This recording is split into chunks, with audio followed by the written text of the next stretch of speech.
Imagine a man walking alone under the implacable sun of Judea. He carries no gold, no weapons, only a thirst that the world cannot quench.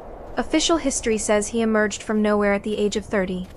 But the silence of the Qumran caves tells a different story. Jesus was not lost. He was being forged by a brotherhood known as the Sons of Light. Today, you won't just hear a list of lessons. You will cross the desert to discover what the Messiah learned in the silence of the Essenes.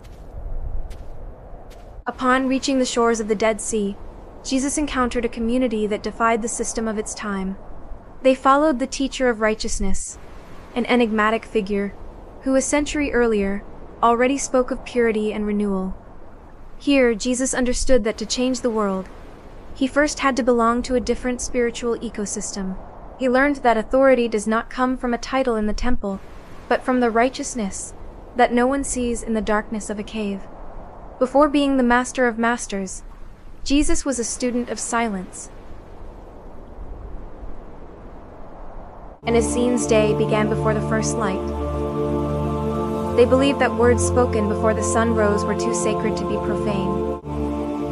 Jesus learned the solar prayer, not to worship a star, but to align his mental architecture with the source of life. While the world slept in chaos, he mastered the discipline of solar silence. If you wish to govern your life, learn from him, conquer your morning, and you will conquer your soul. The Essenes were obsessed with purity. Ritual baths, white linen robes, and sacred diets. But Jesus saw beyond the ritual. He realized that true Gnosis divine knowledge was not found in the water of the pool, but in the transparency of the soul. He learned that the kingdom is not a place you go to, but a state you access. The kingdom is within you, he would later say. He learned that your body is the living architecture of God, and every thought is a brick in that construction.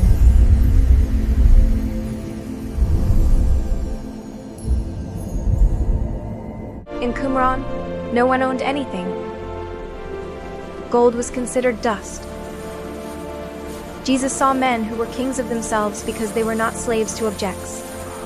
This was his greatest weapon against the empire. He who desires nothing cannot be bought. He challenged the mental architecture of greed. In the silence, he understood that true wealth is freedom. When he left the desert, he was ready to say, "Do not be anxious." He had already seen the peace of those who live only on what is essential. There was a strict rule among the Essenes. Your word was your oath. Still. They needed no promises because their character was the Winds guarantee. and waves obey. Jesus absorbed this absolute integrity. He learned that yes and no are the most powerful tools of a creator of reality. In the silence, he trained his voice, so that when he spoke to the wind or to disease, reality had no choice but to obey. Does your word have power, or is it lost in the noise of the world? The final lesson Jesus took from the desert was the hardest: transmutation. He saw how the Essenes cared for the sick and how they transformed pain into wisdom.